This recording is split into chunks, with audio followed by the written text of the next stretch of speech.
was saying. In the absence of official officers right now, I'll call the meeting to order for you. So I'll do a roll call. Let's do Ashley? Here. Amanda? Here. Lee? Here. Joe? Here. And Jason? Here. All right. So welcome, everybody. Yeah. This is so exciting. I am really It excited is. about this board and what we're going to do. So thank you for coming. Thank you for applying. And we'll go forward. So I'm going to turn it over to Steve, and he can do all the official things. Okay.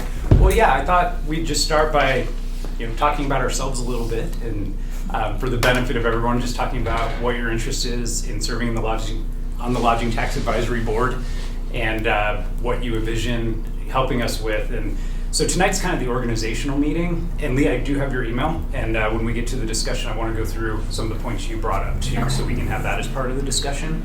But let's start by just introducing ourselves. So I'm Steve, the city manager. Let's put our phones outside. Sorry. And so I've been here for going on 9 months now, and I'm really excited with you all. I think we have just a tremendous opportunity now to kind of hit the reset button on how we move forward on tourism, lodging tax in general, and we will go to the ordinance and kind of talk about some of the changes from the previous tourism board and what you all will be assisting us with here in a little bit. But I was attracted to Trinidad for probably all the same reasons you all are. The outdoors opportunities are tremendous here. The town is great. The downtown's amazing. The history, the culture. There's just so many things to get excited about. We've had a lot of consultants in town here at the city level over the last several months, and I've been in awe of every single one of them that's never been to Trinidad before has just raved about the city. And so initial impressions, I think, are actually really, really good here, which we all know, but it's nice to get that from an outsider's perspective as well. So I think as we move forward and talk about how we're going to attract people here, what are they going to come here for, and how are we going to build a community that really accommodates them, I think we're already doing some really good things that we can focus on and reinforce those things. But I also think, with you all, we'll have some really good suggestions on how we can move forward and be an even better community. So I'll stop there. Let's go over here to Amy. Ashley, sorry. No, you're fine.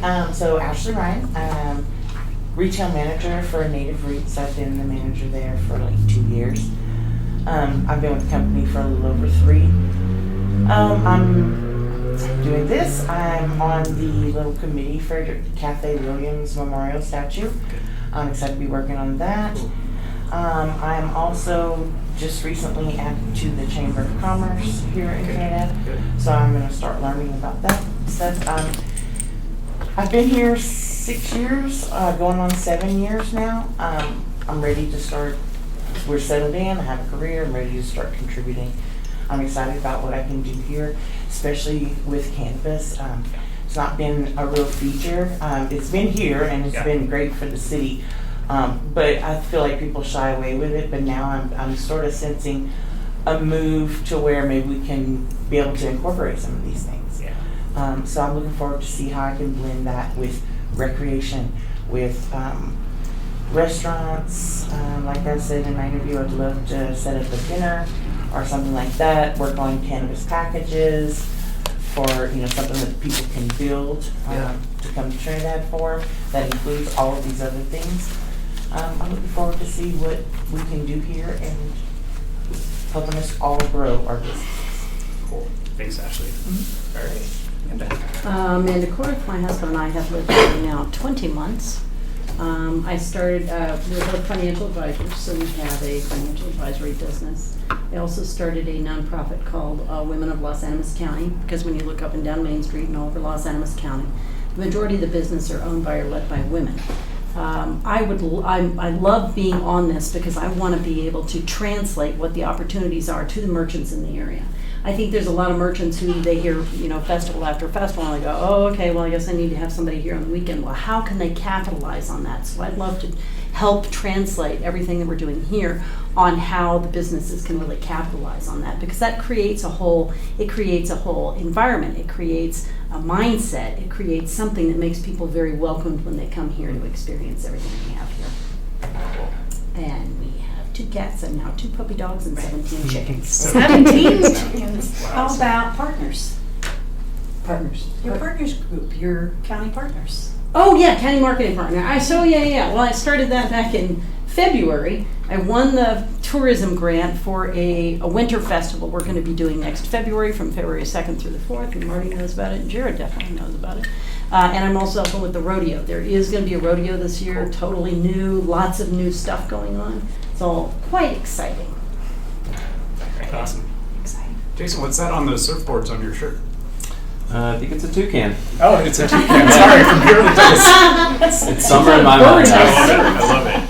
Tell us about you. Yeah, Jason Decker. I've been here, I think, going on 2 years now, full time. Yeah. My wife Keely and I have renovated the old Hallmark building on Main Street and turned it into the Well tap room, soon to be hotel tap room as well. And yeah, we were drawn to Trinidad for the outdoors reasons. We're both she's an architect and I'm an architecture geek. So first time we came down here, we immediately put an offer on the building and said this, just the Main Street and Commercial Street, the buildings are just so captivating. So we really love that and being part of the community. And my career has been a combination of real estate, but really heavy on digital marketing. I've worked on a lot of tourism-related digital marketing campaigns for a variety of the small mountain towns in Colorado, and a lot of them have grown substantially since I started, where a lot of them were kind of unknowns, and I see that as Trinidad, kind of somewhere where some people know about it, but soon a lot of people are going to know about it, and wanted to be able to use my digital expertise to help move along on modern marketing methods. And I think my skills could be best utilized as someone that can work in the digital space and be able to help create ad campaigns, go in and work on the website and use my technical skills and just advertising knowledge and stuff to seam the gap between having a full digital marketing agency or person and utilize some of my skills to rely on me for that. So I would like to be kind of an implementer type person. And I'm really excited to be here. And it's gonna be great. So much about the well. I can't wait to visit that. Oh, it's awesome. Can't believe you haven't been there yet. Yeah. The video that Allie did, I guess she was there on Friday or Saturday. Allison. Mm-hmm. That's Yeah. cool. What brought you and Keely to Trinidad to begin with? Were you just passing through as tourists? We were, so her career is specializing around rehabilitating historic buildings, and got her experience in New Orleans when Katrina happened, and got a lifetime of experience, when we was still in school, literally helped rebuild New Orleans from the ground up. So she is a leading expert on historic buildings. So we were looking for a mountain town. Okay. That's just one of the great parts about Colorado is we have cities, but also really the mountain towns is really where the culture sits for us. So we had looked around at quite a few different ones and didn't know a lot about Trinidad, honestly, and we were recommended to come down here. She came one day and said, you got to see this town and this building, and I came the next day and I said, okay, you're right. Wow, that's awesome. And we knew what we were looking for, and this was it. So as soon as we saw it, and it's been the right decision. Cool. All right. Lee, please. I'm Miss Lee, Elliott. Still haven't changed my name. Might never. So I came to Trinidad in 2018. I was the first artist in residency that Kirby started back at the History Museum. I lived at the History Museum for 3 months, and during that time just really fell in love with Trinidad, fell in love with the area. I worked as an artist, but also worked as a travel nurse. I would do art gigs and travel nurse gigs. Did ICU for about a decade. I'm tired of doing ICU. I don't think I want to do it anymore. I might never nurse again, honestly. But I loved it for a time. And I fell in love with Trinidad. I love doing outdoor stuff. I grew up doing a lot of different outdoor things and doing art. So Trinidad, I felt like had that quirky artist, interesting citizens, and plus it's a beautiful area. And of course the architecture and all the buildings. It's just, I think Trinidad's the total package. So fell in love with Trinidad, and then I met Carlos, and he's very persuasive. Doesn't take no for an answer. Give him a couple of hard no's on going on a date with him, and then finally did. And so I went back to my hometown, which is Atlanta, and was like, you know what? I'd be silly to not try. So I came back and we got married very shortly after, and I've lived in Trinidad ever since. Cool. So from 2018. Love the town. Love everything about it. In 2021, kind of post middle end of pandemic, that's when I decided I just didn't want to nurse anymore. I finished my last travel job, which was actually in La Junta, and that's when we started Fisher's Peak Outfitters, the shop. And then also during that time in 2020 started the Arts Fest, and we kind of, saw how the pandemic was, got our ducks in a row, and then had our first one last year. So yeah. And a new winter event that you're gonna have to prepare for. Yeah. Human curling. Oh my. Yeah, it's when you like sponsors get inner tubes and they ride in the inner tubes, and I don't know if there's anybody in front with like a little brush, but you push them. If there's anyone, it's my mother-in-law, Susie. She is a champion sweeper. Have you seen that lady sweep? She's like the Olympic sport winner. Joe, please. My name is Joe Kozlowitz. You can just stick to Koz if you want to avoid the whole pronunciation conundrum. My wife, Molly Snook, and I moved down here in late 2021. Kind of a similar story to many others, looking for a mountain town that we could call home.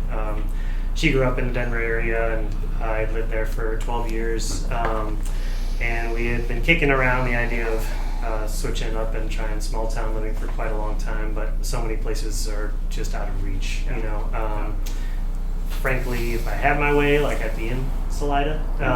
But coming to Trinidad, we had passed through many, many times over the years going to Albuquerque. We have good friends down there, and the last few times kind of started taking a closer look and thinking like, wow, this place actually seems like it's pretty damn cool. And so it was kind of a running joke for a little while where we would be like, well, maybe we'll just say forget it and pack up and move to Trinidad. And pandemic hit, and we were kind of just spending a lot of time at home, and decided we would pack up and move to Trinidad. So we made contact with Tim Chrysler, who was on the Parks and Rec board, a fairly prominent citizen. He ran the outdoor recreation club that is now defunct, and that's how I found him. I had this idea for a bike shop and wanted to make sure that no one else was coming in and doing that, so I was trying to make some contacts locally. He was kind enough to put us up for a couple of nights, including my friend Dave, who ended up starting the shop with me. And that kind of really cemented, like, if these are the type of people in this town willing to just open their doors to strangers and show how great it is, like, we wanted to be a part of that. And a huge piece of the appeal was also, like, as I think we all know and feel, that the town is on the cusp, right? And so it's boomed and busted, it's in constant change, but it feels a little bit different, I think. And I mean, I have a unique perspective being new to town on that, like, fresh energy, but I think a lot of longtime locals can kind of feel that bubbling up as well. And so being able to be a part of that was very appealing to us. Myself with the business, I think it was like our third day after moving into the house, I went down to first Trails meeting for what is now evolved into Trinidad Trails Alliance. So that's a nonprofit that I'm also serving on the board of. And then Molly's been involved working at the Outfitters. She's been instrumental in opening the co-op. And so we're really just trying to put our money where our mouth is and help build this town up. Cool. So yeah, as alluded to, and as you all probably know, I am co-owner of Tarantula Cycles, so I'm kind of representing the outdoor rec community alongside Lee. And of course, that's a huge piece of why I'm here and what I'm most interested in. But I love the arts and culture in town too. I can't believe how much live music comes through, and everyone I speak to at the shop is really impressed. So I think, as you were kind of alluding to, having outsider validation, that happens regularly, but being able to spread that word is what we're here to do, and cast a wider net. So. Yeah. Okay. All right, terrific. Well, and then we have some staff members here who I want to give the opportunity to introduce themselves. Let's start with Marty. Okay. I'm probably the only local one here, native. So I was born here, raised here. When I was graduating from school, I couldn't wait to get out of here. So met a guy. He was drafted into the Army. I'm dating myself here because draft has been gone for a while. But anyway, so he was drafted, and so we were stationed everywhere from California to Oklahoma to North Carolina and then Germany. So I got to go overseas as a result of that, which was really nice. And then decided after he got out of the Army to start a family. And I was raised by my grandparents, and they were getting older. So I came back to help my grandparents out and brought him with me. And we decided to move into the mountains. So we lived in Wet Canyon, which is just west of here. And we lived off the grid for a while.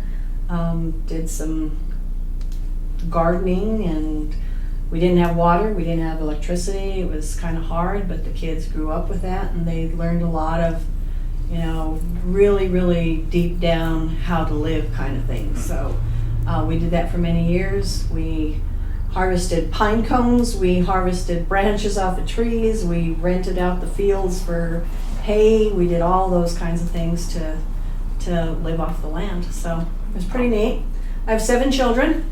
We had no TV. 26 grandchildren and 6 great-grandchildren. Lord. Wow. When I got the last one out the door and graduated, I decided I wanted to go to work. And so I've done everything in Trinidad from, I worked at the Chronicle News as the lead reporter. I worked as the marketing manager for the Chamber of Commerce. I've worked, I've been a writer for magazines. None of them are related. I don't know how I got any of those jobs, but I advanced in all my positions, and I landed at the city just recently after working at Mount Carmel as the administrative assistant. I was a community center manager, and then I went to work for Trinidad Development Group. So a lot of years there, guys, but I like my job. So currently, as your tourism manager, your events coordinator, and the welcome center manager. So that's me. 7? 7. Yeah. Still I didn't stuck even on know that. Wow, okay. Yeah, I lost a daughter in 2000, so down to 6, but. Anissa, do you want to talk about your role? So I am the communications coordinator and media specialist for the city. I handle all the media communications, speak for the city. I take in input for the city. You do all the social media, graphic design. The list goes on. I can't even list all the things that I do. Yeah, Anissa has significantly bumped up our communication with the public and our transparency, which we've all really appreciated. So How long have you been in the with role? Since December. Since Yeah. December. And where did you come from? Were you already here? I was already here. I moved here in 2018 from the South. I like to refer to it as escaping the South. You're a refugee. Yeah, refugee. And then prior to that, I grew up in the Caribbean in St. Thomas, so tourism is kind of in my blood, and I love that you guys have this board, and I'm so excited about the things that you're going to do. And then last but not least, Mr. Jared. In the back. Back. Jared Shatterly. I am the director of the Office of Outdoor Recreation for the city. Have been in this part of the country since I came to work at Philmont in 1996. So probably second to Marty have been the long, I don't know, maybe over there, but longest in the area. Yeah, Tom. Prior to coming to the city, I was a park and rec director for the city of Raton for 11 years. While I was there, I was on the board and vice president of the Northeastern Regional Tourism Marketing Board for the state of New Mexico. And while I was there, I helped develop the Lodgers Tax Guidebook that was put out by the Tourism Office for the state. So a lot of experience with Lodgers Tax and how Lodgers Tax should be operated, funded, and all that kind of stuff. Currently sit on the board of directors for Endeavor, which is New Mexico's Outdoor Recreation Business Alliance. Also sit on the advisory board for the OREC office as a stakeholder and regional partner. So I meet with them on a regular basis, and that's about it. Graduated with a degree in recreation management and been in outdoor recreation either in the public or private sector since I graduated. So that's good. All right, thanks, Jared. Thank you. Are you exempt? Oh, I talked about myself. No, but I will add a couple things. I am a Colorado native, so I grew up in South Suburban Denver until I was 15, and then we moved to Kansas for a good reason. Sucked for me. But so I stayed there and completed undergraduate and graduate school, and then moved to New Mexico after that in about 2004 and spent 17 years working there. So when Trinidad City Manager job came up, it was the perfect alignment of where I'm at in my career, and then wanting to get back into Colorado, and similar to what some of you have said, just outdoor town, up and coming. And I've been coming through Trinidad since I was a little kid, and I really do think that now is the time for Trinidad to pop. I don't think this is what some people call a false start that we've had in the past. Even with the mine closing recently, I just don't feel like the town feels deflated right now, or that we're not just moving forward as we have planned.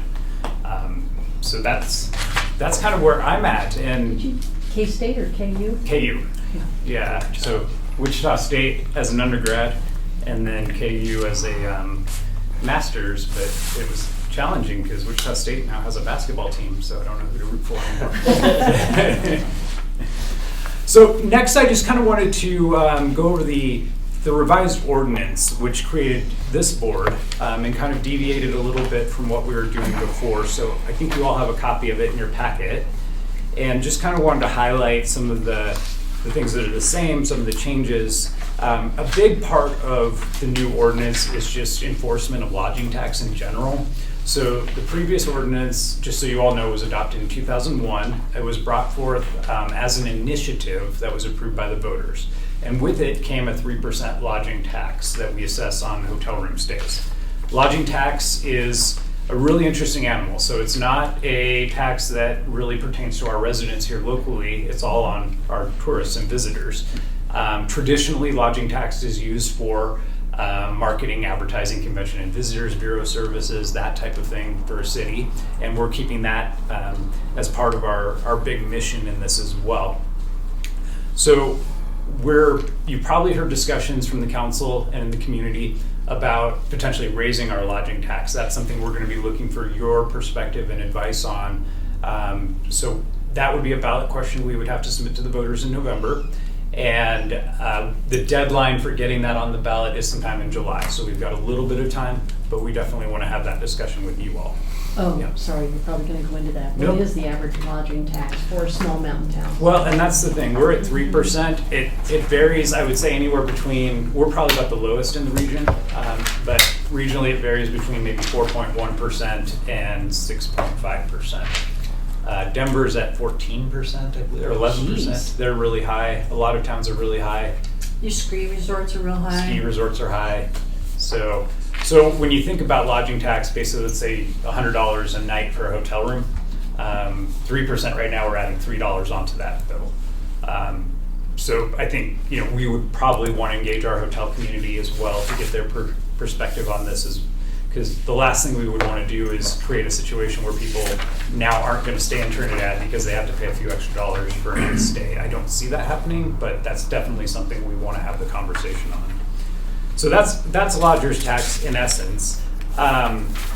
So one of the big changes to the ordinance is clarifying, which is state law, but just making sure we're codifying that in our ordinance.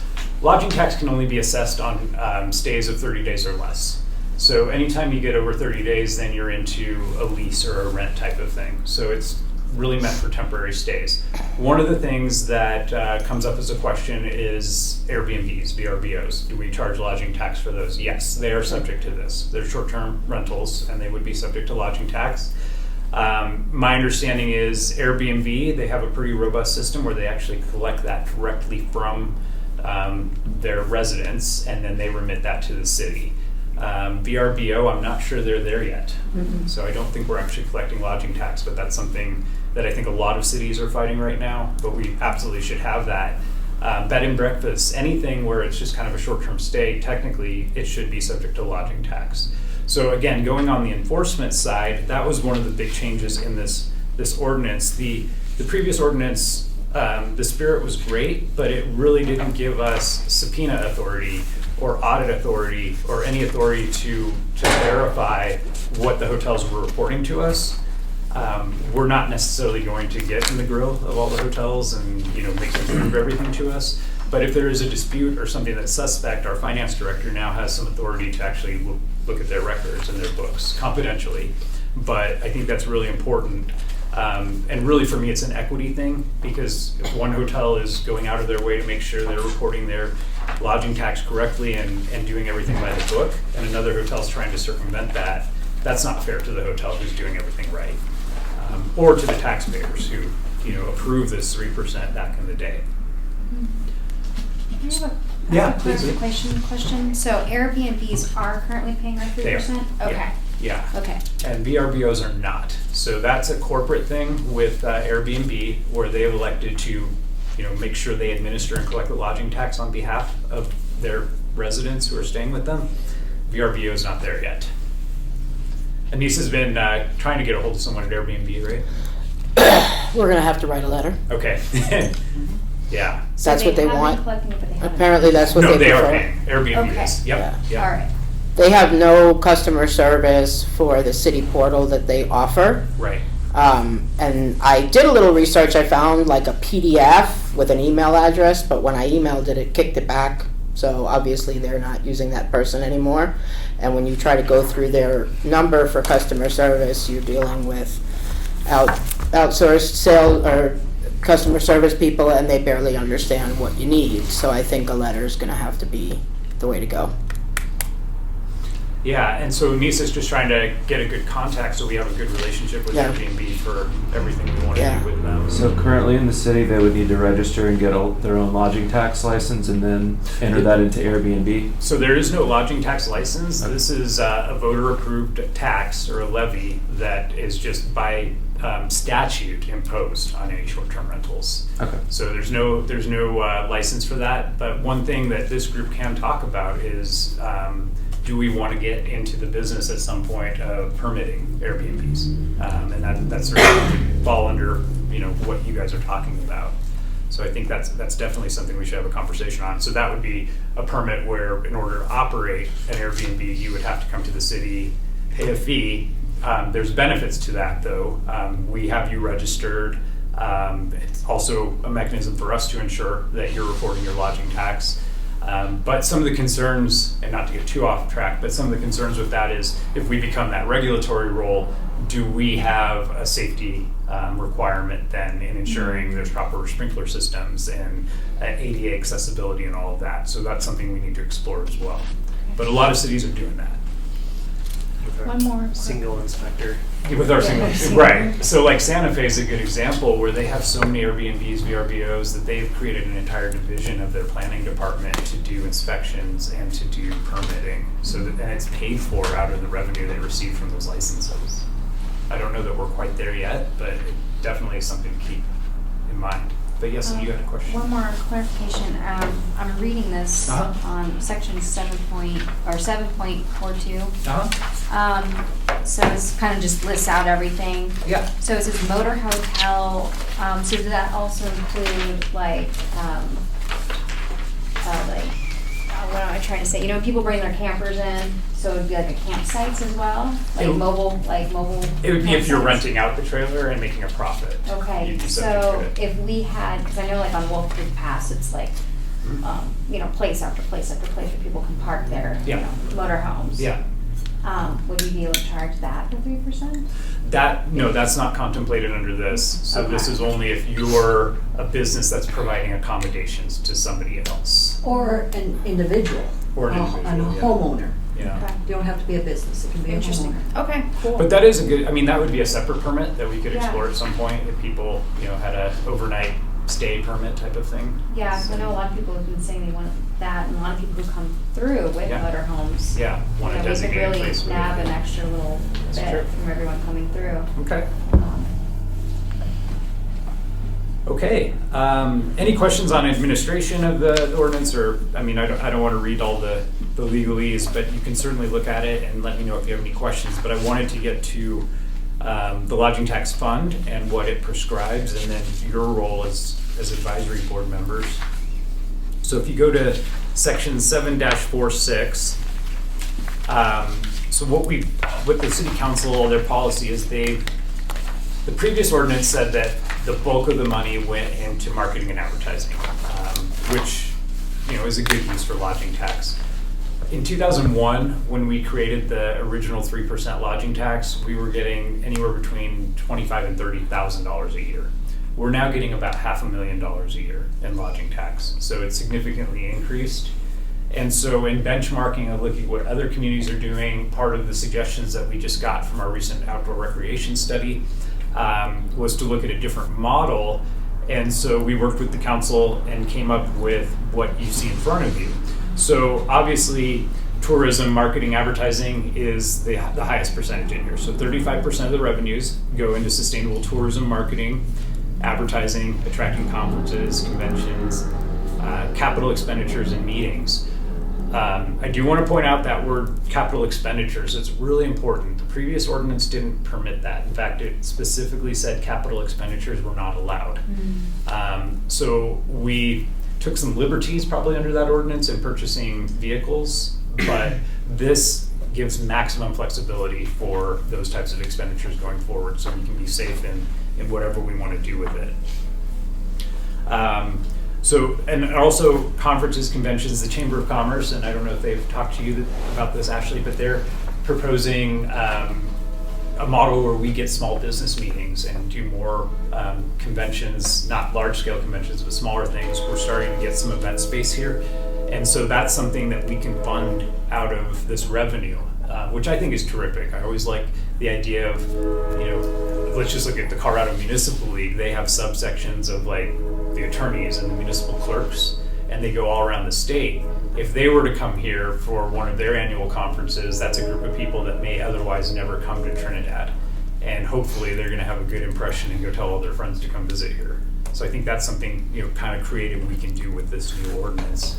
The second is 20% is for personnel and expenses related to tourism, including but not limited to expenditures for the Welcome Center, and then also if we wanted to create that Convention and Visitors Bureau type of arrangement. So C, 30% goes to maintenance, improvements, and development of recreation facilities and programs. And this is not the latest. There was an amendment to that.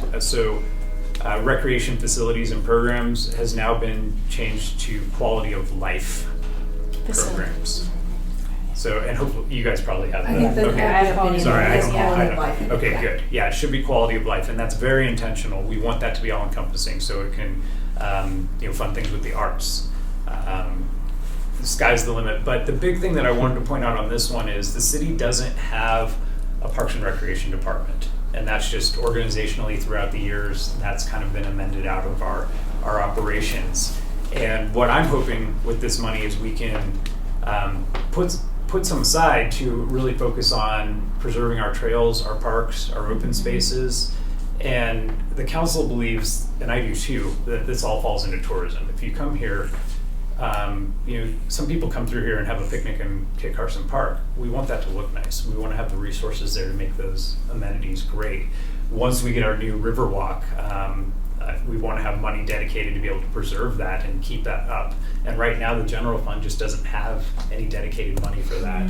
So that's kind of the idea on that. Sorry, I thought, Jared, what's your title again? I thought you were like Parks and Rec Director. No? Director of the Office of Outdoor Recreation. So Yeah. right now I focus specifically on outdoor recreation amenities and programs. And right now Parks falls under Public Works. Anything that has to do with that. And I think, as Steve will probably allude to, the city is moving into a direction where we should have a dedicated Parks and Rec department. Oh, okay. So I thought maybe your title is going to change to Quality of Life Director or something. No, nothing contemplated yet. We're looking at doing some reorganization in the city in general, including creating that department.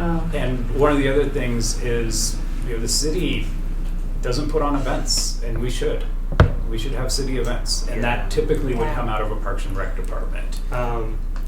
There is a separate Parks and Rec board, though, correct? There is. So how do we foresee collaborating with them and making sure that we're all working in concert? I mean, will we have some joint meetings or things like that? Yeah, that's absolutely appropriate.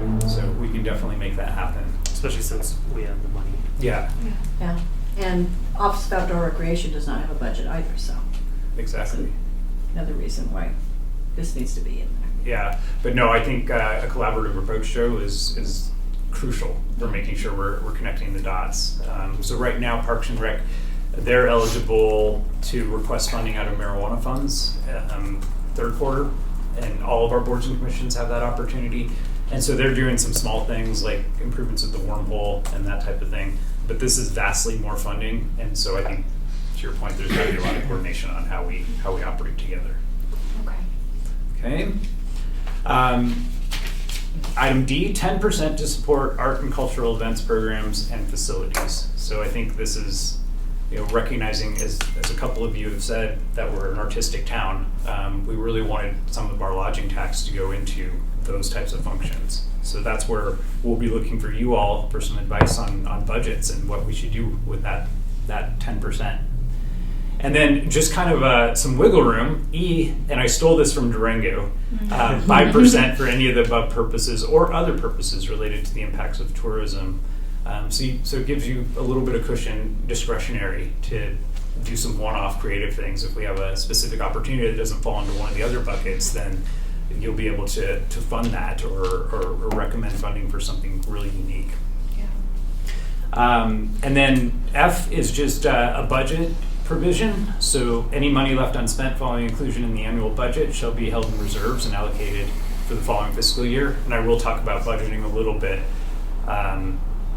I can talk about it now. So we do an annual budget for the city that begins sometime late August. We start getting our budget requests. We look at our revenue projections for the following year.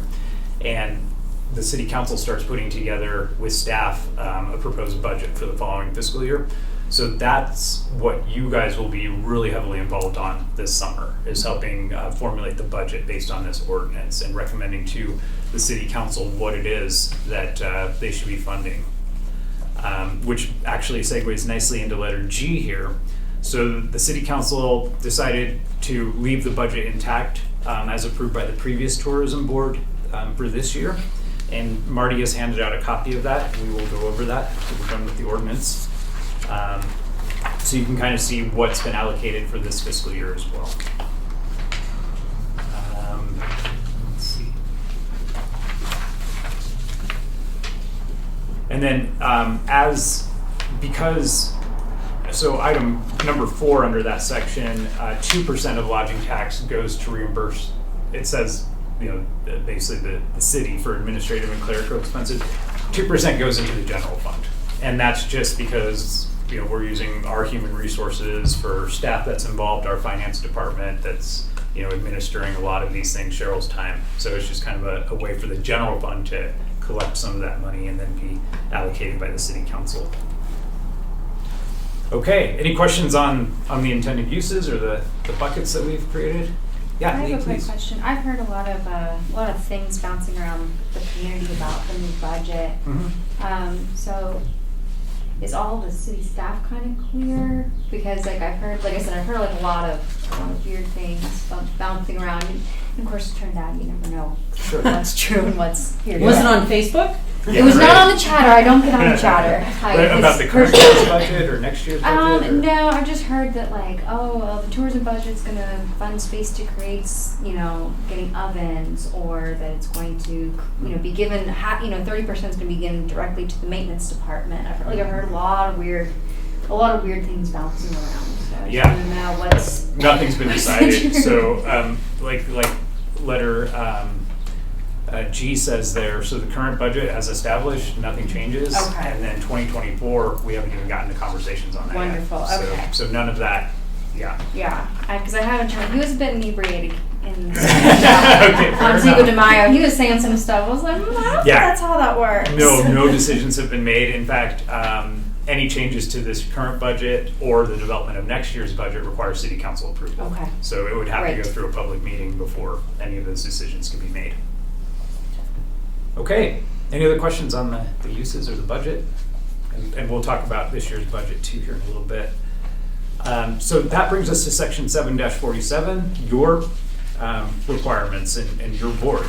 So we've, in this ordinance, established a lodging tax advisory board. So it's called a little bit different than the tourism board. And the reason for that is because of the different buckets of funding. So it's looking at lodging tax holistically on how we're going to use it. There have been questions about, there's some, status symbol of being a tourism board member. You certainly are welcome to refer to yourself as a tourism board member. That's not a problem at all. But the technical term is lodging tax advisory board. Yeah, I already Or heard that coming out LTAB. of Yeah, Chris Miller Old on the hands. previous one. Yeah, so I don't care about semantics, but I think lodging tax advisory board is very deliberate because it is showing that we're going to be accountable with public input and a citizens panel on how we expend our lodging tax. So basically, we've established the Lodging Tax Advisory Board consisting of 5 members who shall study, investigate, and advise the City Council as to the development and promulgation of the policies for the implementation, support, and use of revenues that we talked about before. And then City Council can certainly rely on you all to do things above and beyond that as well as they request. But it gives you a lot of flexibility. So basically, you all are the primary advisors on how we're going to spend our lodging tax and make those recommendations to the council as they adopt their budget annually. So that's what I think we'll be working with you very heavily on starting this summer, but certainly as we get into the fall. So we'll have some revenue projections for you. And to me, this is kind of a clean slate. We can look at what the tourism board has established as a budget for last year, but you all, as the inaugural group, get to go through these buckets and really help us decide, what we're going to fund and how we're going to do it and how we're going to move forward into 2024. So that's really it. So the one thing we do have to figure out, and it doesn't have to be tonight though, is you all have overlapping terms that are staggered for 3 years. But I think we can do probably a 3-year primary term for you all, and then we'll stagger after that. But we'll work. Well, through their that letters process. already have their terms on them. Did you stagger them? Okay, Yes. good. Well, that's fine too. So there's 1 year, 2 year, and 3 year staggered. Okay. Okay. Okay. And certainly you can reapply, and then it's just because it's a brand new board, we have to get that staggering. Do we have term limits? No, there's no term limits for boards and commission members. You can reapply Yep. many times. And then just one last thing to point out, any member may be automatically removed for failure to attend 75% of the regular meetings in a 12-month period. So just let us know. I mean, we realize emergencies come up, but as long as you're communicating when you can't be there. And then certainly we have options for Zoom as well. So if there's a time you can't be there, let us know. We'll totally get the Zoom hooked up and can do a virtual meeting for you as well. I will definitely have to use that sometimes. Good. Yeah, just let us know. I get a phone call and I got to drop what I'm doing and Yeah. drive north for provisions. Fair enough. And we want to be as stuff, so- accommodating and Yeah. flexible as possible, so Great. not a Thank problem. So, in fact, we may just want to start doing a regular Zoom link for Okay. these meetings. So. I want to send. Okay, let's do that just so you guys have it then to begin with. But don't lose sight of in-person meetings and Oh, the yeah. value. Oh, of it. Yeah. So I think we want Yeah. great value in having them, all of us at the first few meetings, just so we can Absolutely. Yeah. get used to. And are you all okay with kind of this round table setup? Prefer it. Okay, good. Yeah. I was hoping you would I say didn't want to that. sit up. I know. I was like, I don't want to sit up. No, exactly. I kind yeah. of want to sit in the chair, but Do you? Joe wants to. You want us to take a picture while you're over there? No, I'll get you. We'll get you the just gavel for the next time. moment. Yeah. So then the last provision, which we're going to go over here, is you all tonight will select a chair, a vice chair, and then a secretary as well. So we'll go through that process here next. So any other questions on the ordinance?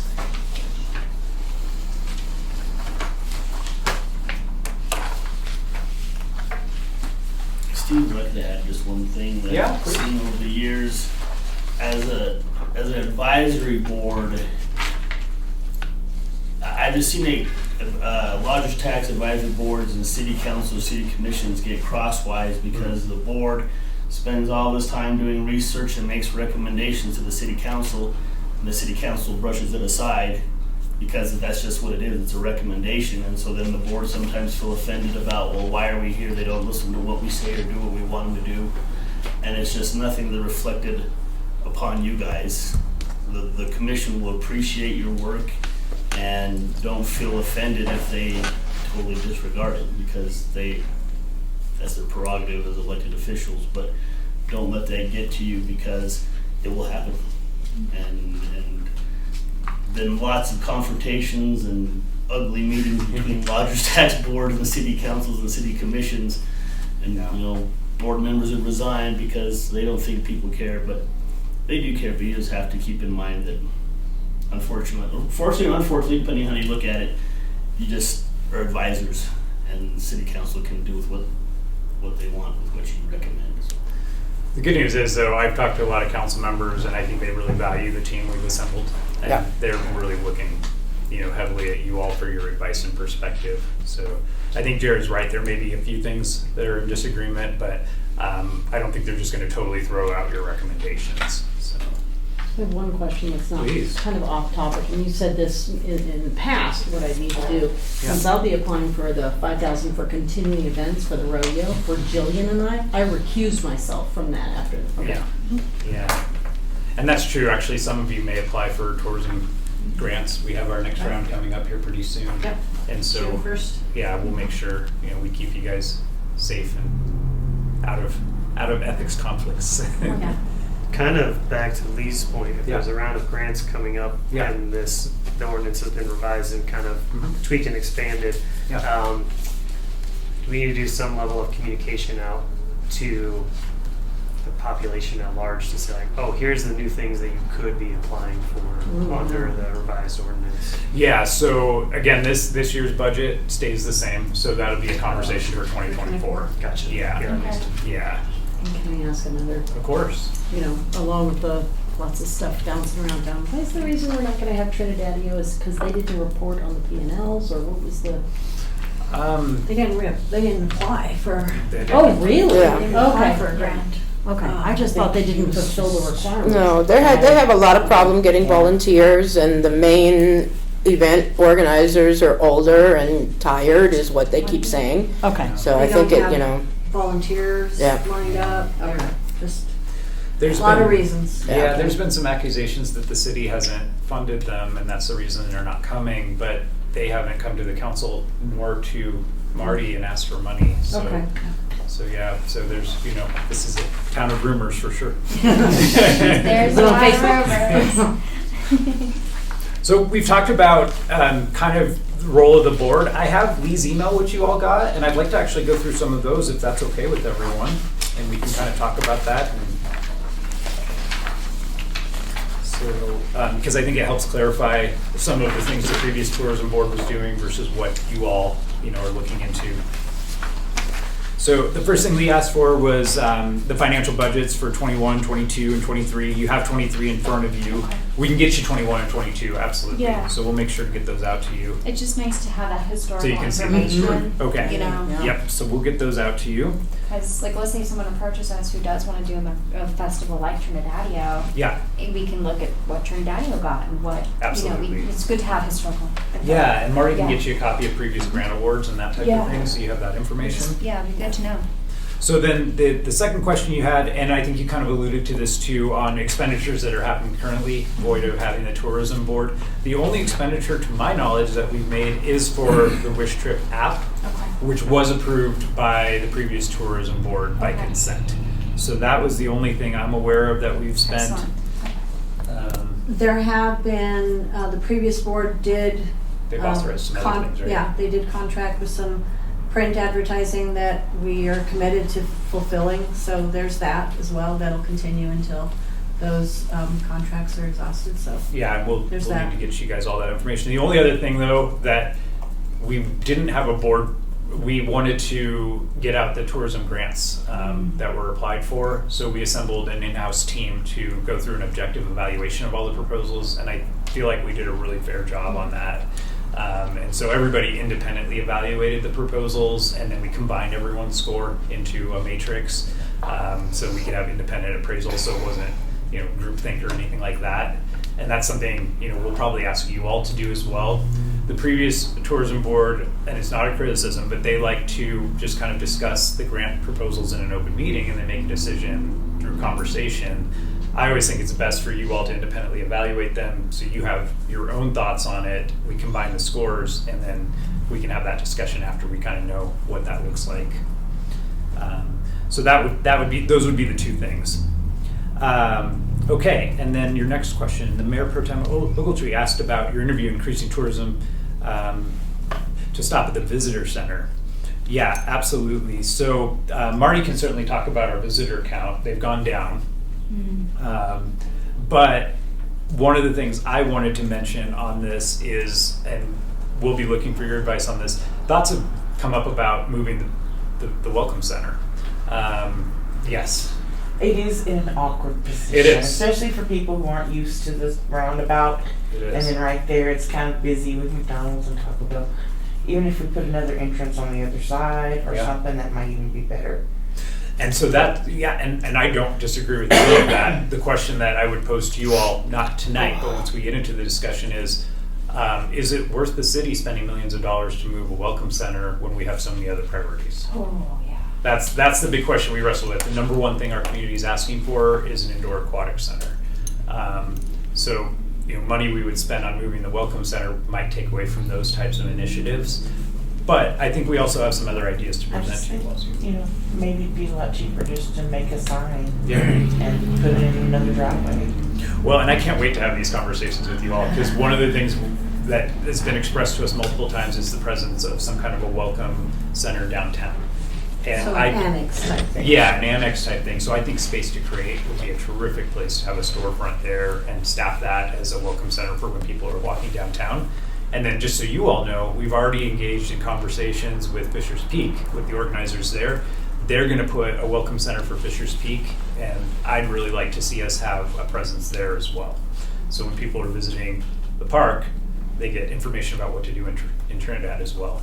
So I think we can have those conversations about how we can use existing resources to I feel like expand when I that. first moved here, the Welcome Center was in front of the museum. It was, they were undergoing a remodel.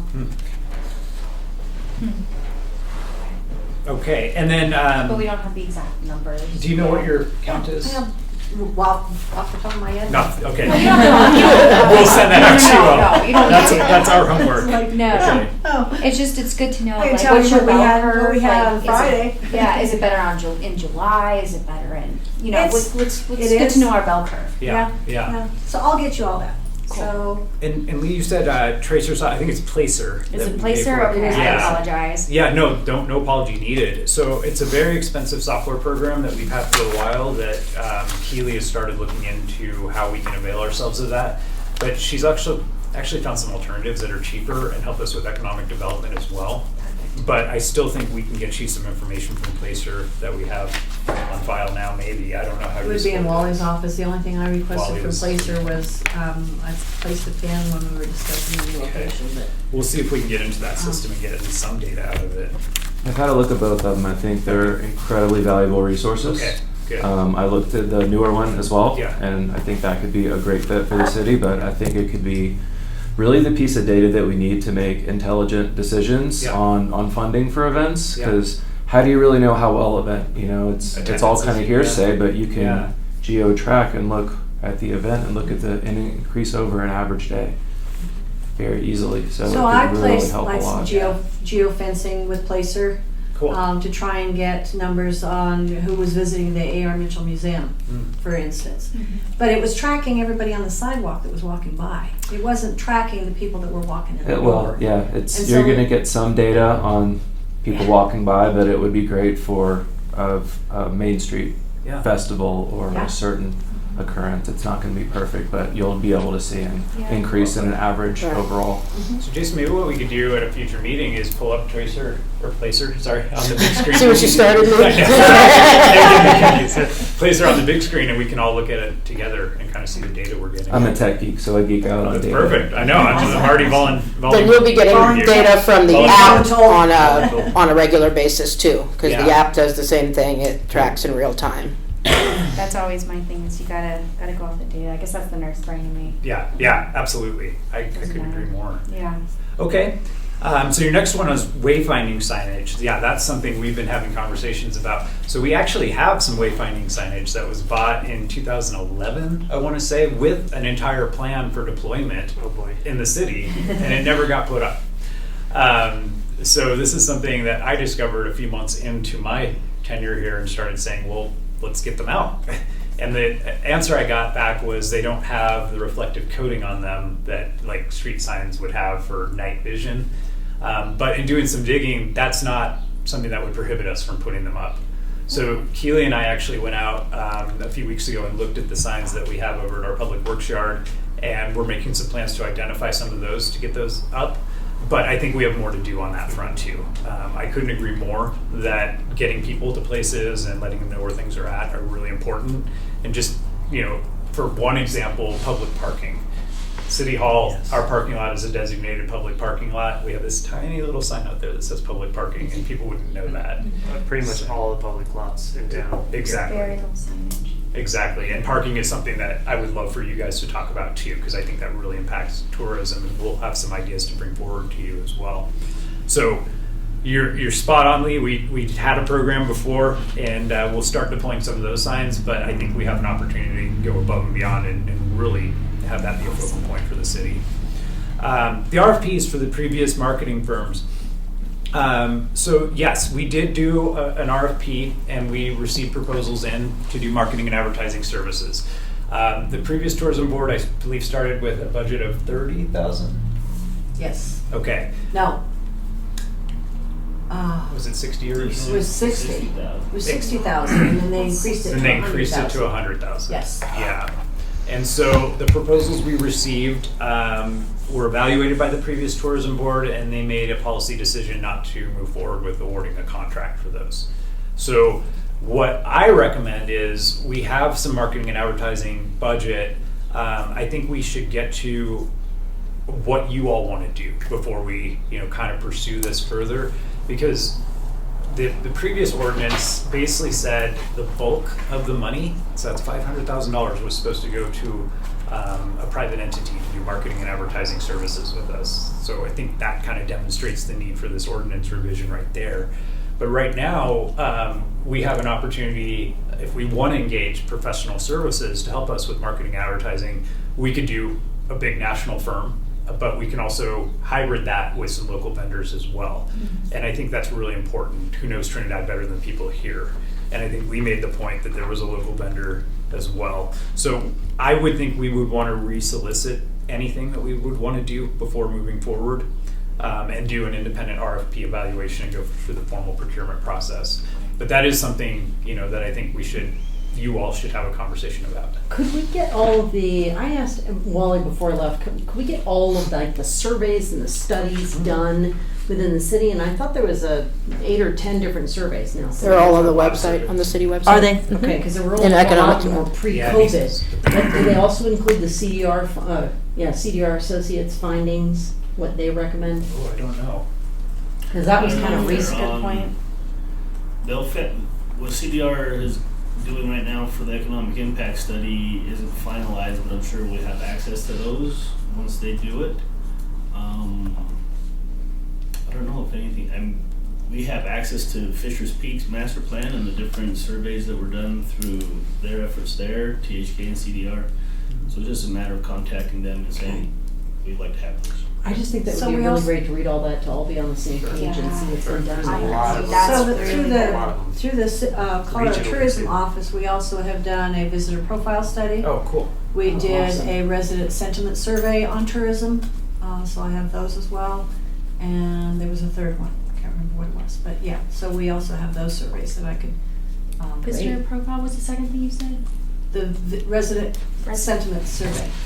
Can I get a copy of that when you send it to him? Thank you. I'm wondering if maybe we should set up like a drive to put old Yes. profiles. That was going to be one of my questions. It's- Yeah, already my have it. first one was. This is such good info. Google Oh, Drive there for you go. docs. Yeah, we let's already do have that. it. It's part of the OneDrive. Yeah, Yeah. so that, I went out to all it of is. us. Yeah, Yeah. I did, Rick. Okay. So, So we can dump some. moving forward, all your print materials will be in Google Docs, so Cool. you can access your agendas, all your Beautiful. everything. So Yeah, that's good. Then we can have all this I information. tried for to do that reference. with the last board, and they all had tablets that they were assigned, and it just never happened. So You guys seem techy. it's like, Please don't take us back to using paper. Exactly. So everything will be, that was a note that I needed to make. It's like, is it okay if we go back to a Google Drive or OneDrive, something? And some of you have heard me say this, but I do want to highlight again on the survey question. We just signed a contract last week to do the National Community Survey, which I'm super excited for. So it's a company called POLCO. It used to be the International City County Manager Association who would do the survey. But they have a standardized community survey that they do for cities all across the country, hundreds of cities. And it's a statistically valid survey. So they do a random sample of our population and they send out the survey to them. They can complete it online or paper format. And they get enough results that there'll be a margin of error. Usually it's around plus or minus 5%. But it's quality of life questions, it's infrastructure questions, and it really is kind of the gold standard of us getting feedback directly from our residents on how we're doing as a city and their quality of life here. And so I can't wait to get that done over the next 3 months. And then you all definitely will have an opportunity to look at the results. So much info. The other thing about it that I think is really cool is we can ask, I think, up to 4 individual questions of our own. So we could even ask a question of, would you support a lodging tax increase in November, and kind of get the pulse of the community on that before we get to the ballot question. That's wise. But the other thing that they offer, which I want to avail ourselves of, is they also make the survey available online for anybody who wants to take it. So you get the statistically valid results from the people responding who get direct mailed, but we want to make it available for anybody to respond. So we'll have the non-statistically valid results as well, which I think is really going to help us in decision making. So to your points on data decisions, that's exactly what we're trying to do here. Okay, next question. I'm going to need Anissa's help on this. A calendar of events, and I think that's a really good point. We're putting out the events. It's on our calendar, but I'm not sure. I guess I'm curious from you all, is there a more useful version we can do? How can we coordinate this better? And I do want to also make the point of, again, going back to the city does not do our own events, which we want to get to. So all of the events that you're seeing in town are privately sponsored and privately ran. And so we permit those events. The calendar that you're talking about, is that the one on the City of Trinidad website? Okay. Yeah, and Anissa's been working her butt off to really get that up to snuff. And then there's a tourism website. Yeah, we have a calendar on the tourism one as well. It's just kind of selective as to what goes on there. You know, is it something tourists would be interested in? Yes, put it on there. Is it not? No? Okay, leave it off. Okay. So all ears on your suggestions on anything we can do differently. I think one of the big things we've learned recently, particularly for our downtown businesses, is and we're working on it. We've got to do better at notifying you all of events and street closures and that type of thing. So and coordinating that. I think also, like I see here, we have our grants awarded so far for the spring cycle, 57,000. So I think that we also need to know when exactly are those events. Okay. Because you might not necessarily know just from looking at Anissa or the Tourism Tower, which was like our actual board funded. Yeah, which one that we directly have an interest in. Okay. And that's a 3. Sorry, Lee. It does kind of look like a 5. It's 37,000. Oh, it does look like a 5. It does. Well, when she said that, I go, does that look like a 5? Oh, it does look That's like what a this 5. So it's 37,245. Yeah. What was the total budget? Steve allocated? had already mentioned just giving us all of the lowdown on grant awards. Yeah. And if we know, have a calendar, okay, which one's coming up. Yeah. And I think also some accountability with them, like, hey, you got this much, but how much did you bring in? Yeah. Well, you have to provide that, don't you? If you get a grant from the city, you have There's to a required annual report. Yeah. Yep. And 3 months after your event, you're required to do that. Yep. Yeah. Okay. And how many different fiscal agents are there in town available to do that? Fiscal agents? Yeah, so for I have TCF that's doing all the accounting for the grants and where that money goes. How many, when it goes out, do you need a fiscal agent? Or would you prefer having somebody else? These are the fiscal agents that are available in town that have done that before. So that depends on the grant itself. Okay. So some grants will only be awarded to a 501c3. So if you wanted to apply for a grant and you were not a nonprofit, you could partner with a nonprofit who would serve as your fiscal agent. Okay. Some grants are only doled out for municipalities. So I'll give you an example. There's a DOLA grant right now that we're serving as the fiscal agent on for the college, and is to do an emerging campus study, which is really cool. College is not eligible for it, but we are. So we Okay. have an MOU with the college to administer that funding for them. Okay, so the grants from tourism, they are supposed to go to 501c3s, or they can go to profit, you can just pick a fiscal agent that's a nonprofit. Well, yeah, the business itself would be their own fiscal agent. Yeah, the whoever business is their own organizer. fiscal agent, so private enterprises can apply for the grant. If it's identified as a community event, so for instance, the Well had applied for a grant last year for Fox 21. And so it was, representing the city, and at that time it was, tourism related. Okay. So, it was Thank you. awarded the grant. Yeah. It was good marketing. So yeah, our tourism grants don't really have any restrictions on who's eligible. It's about meeting the mission of bringing tourism and promoting Trinidad. Okay. Okay, so the next question is facilitate increased traffic flow to our cannabis industry. So one of the specific questions I think you had, Lee, was about consumption clubs. So that's a policy decision of the city council. They've had conversations about that.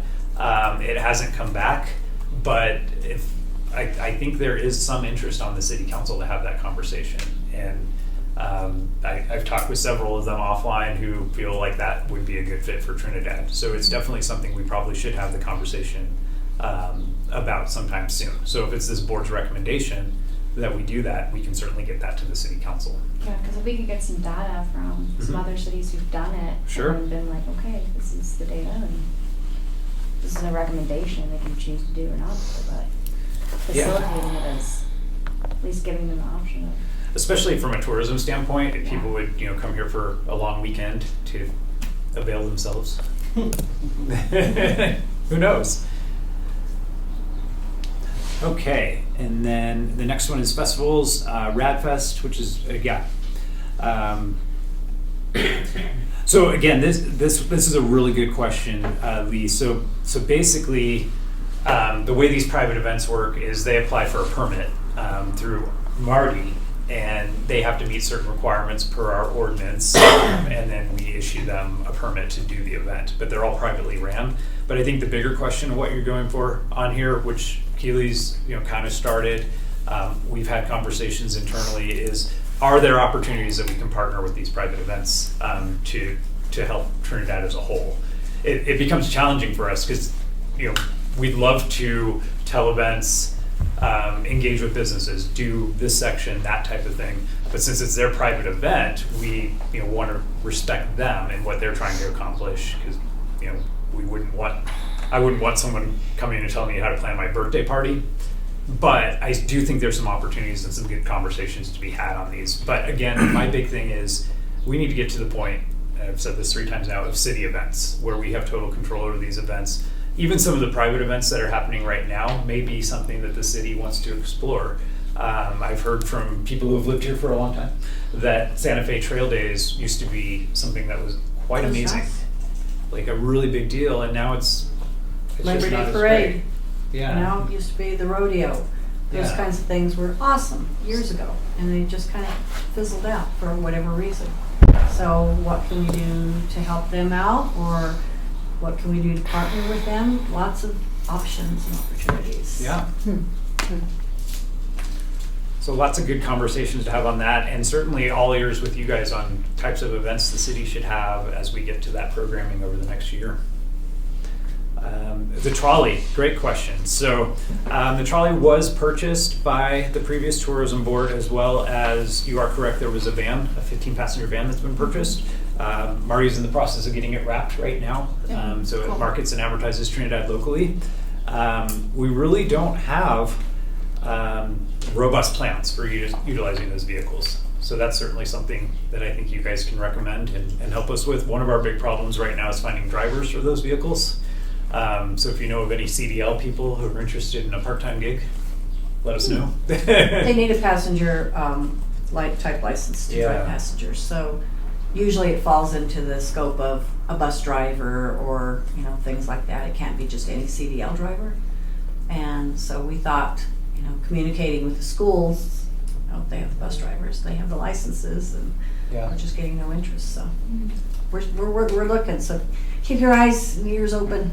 We need a trolley driver. It was supposed to start yesterday. Okay. And so I've had to turn away probably 32 inquiries in 2 days. Wow. Crazy. Yeah, the trolley is historically known as one of the best assets the city has. Yeah. You know, people come here just to ride the trolley. It's cute. It is. It's neat, it really is. So, I mean, I'm open, we were running it 7 days a week from 10 o'clock until 4 o'clock. But, you know, at this point, I just need a driver that, I mean, could even do weekends. Yeah. Or, you know, less hours, or maybe the driver doesn't want to do the spiel about, you know, the history as he's driving along. Maybe we can get a docent from Main Street Live or somebody else that knows, you know, something about the community that would be interested in, you know, donning a costume and doing, you know, a little thing on the trolley. So I'm open to suggestions. I just need a driver. Does the trolley go to the, because most of our hotels are down on exit 11, but then downtown is where we need So we the did that tours. one summer. Okay. We did use the trolley. We went to the hotels. We planned a route where they would stop, pick up, drop off, especially during times when there was events downtown. The Blues Fest used it for, you know, safe delivery of people that had, you know, been partaking, you know, and taking them home. We did it for that. The problem with the going to the hotels and bringing people back, we had signage, we had pamphlets in the hotels, we did all the marketing we could to let them know that that was an opportunity, and it didn't pan out. Nobody was interested. We just didn't have the ridership. So it wasn't worth the time and the money it cost to pay the driver in the evening to do that for 3 hours when we had 3 passengers. So it was a thing. What kind of license? It's CDL with I think it's passenger? an or S. what's it called? An S? Uh-huh. But So that's S just for the license? trolley. That's just for the trolley. The That's van the does van. not require. Oh. The van does not require CDL. Oh, It's well, so not. maybe we can start utilizing that. then. It's over 13 passengers that you Okay. need a CDL That for. will certainly open up the applicant Right, so pool. that was the That's true. purpose of purchasing the van, was so we could do those types of things. The gas would be less, the wear and tear on the trolley would be less. And so that type of program is something we can put in place again, now that we have the van. Yeah, it would be cool to do like shuttles to outdoor Yes. destinations as well. I mean, even Monument Lake has been Absolutely. high on my mind as a city-owned asset. So we tried using the trolley. I took the volunteers on a little, you know, little trip. They had a picnic up at Monument Lake. They did the Highway of Legends tour, and then they came back and we overheated the engine. And it was geez. not a pretty Yeah. thing. So it's like, okay, we can't use it to go to Monument Lake, but now we Like the have. van, yeah. But it is. Yeah. It's not, and it's not a 13 passenger van. It's actually 9 Nine. passengers and the driver. So. So what is the transportation that COG does? Don't they provide some? The bus stand? That's the bus stand. The bus Oh, is stand, that all yeah. bus It's stand? CDOT, Okay. yeah, Yeah. it just goes to Pueblo. Yeah. Okay. I I've thought already there was had some something people they did that are around interested. town too. Yeah, they do. yeah. Around Yes. town. Yeah. Yeah. I think it's almost like an Uber thing where, Yeah, where it's you, by appointment. you make appointments. Yeah, most people use it for medical and shopping and stuff like that. Okay. So I hope this comment is appropriate, but I took a look at the job listing for it, and to be honest, the pay seemed extremely low for someone that has to get a special license and approval and that Sure. kind of stuff. So Sure. maybe there's some opportunities to look at that, or consider Or pay a for sign-on the license. bonus, or Yeah. a completion of season bonus or something. So Something.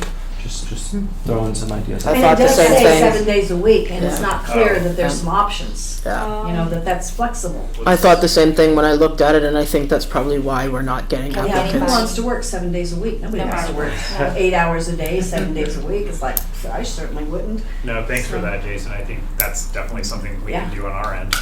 Really look at that. The other thing that strikes me is, we have all these bus drivers for the schools. I'm surprised there's not somebody who would want a summer gig. They have CDLs already, so If the pay was higher, they might. yeah, maybe reconsider. that's what it is. So, Yeah. okay. Yeah, maybe we should find out what they're making. That's actually a good point. Yeah. Let's do that. Okay. No, thank you for that.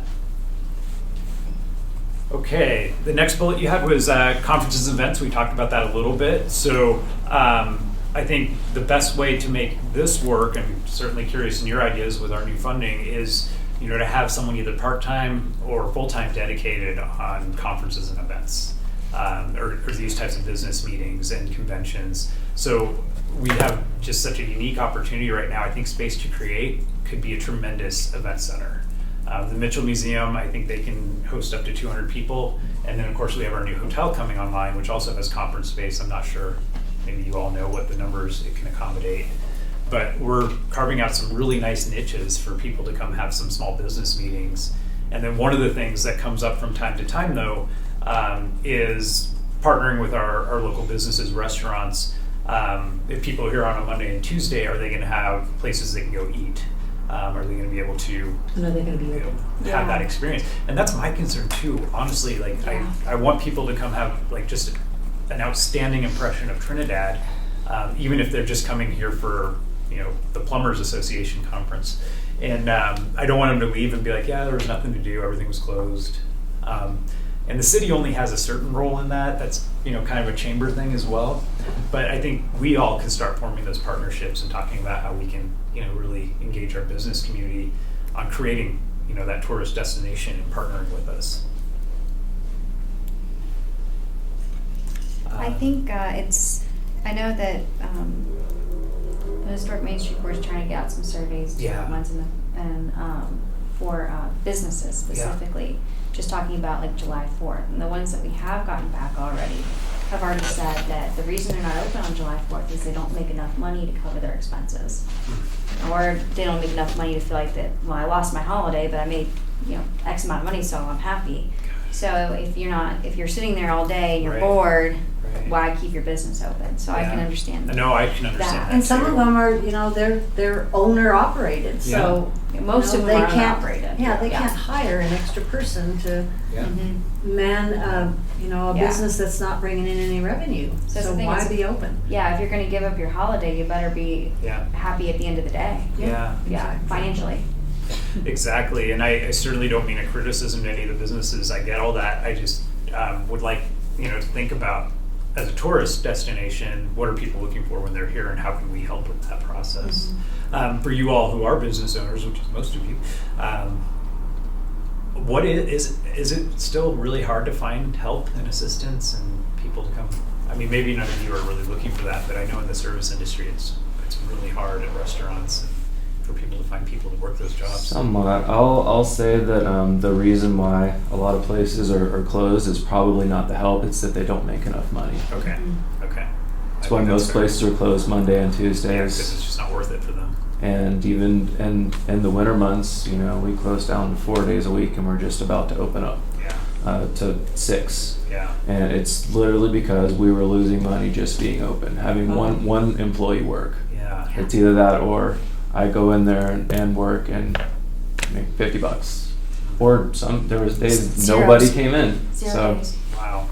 Wow. So 0 days are real painful. So Gosh. 0 days. that's really our reason. If I I'm get sure it. a lot of the businesses, if they were aware there's a convention, Yeah. event, something coming to town, they'd open. Yeah. You that's good. That's Any exactly what I opportunity think we that need. Sorry, just what you were saying, if there was some kind of way of communicating with all of the businesses and saying, hey, FYI, there are these conferences coming in, you probably need to.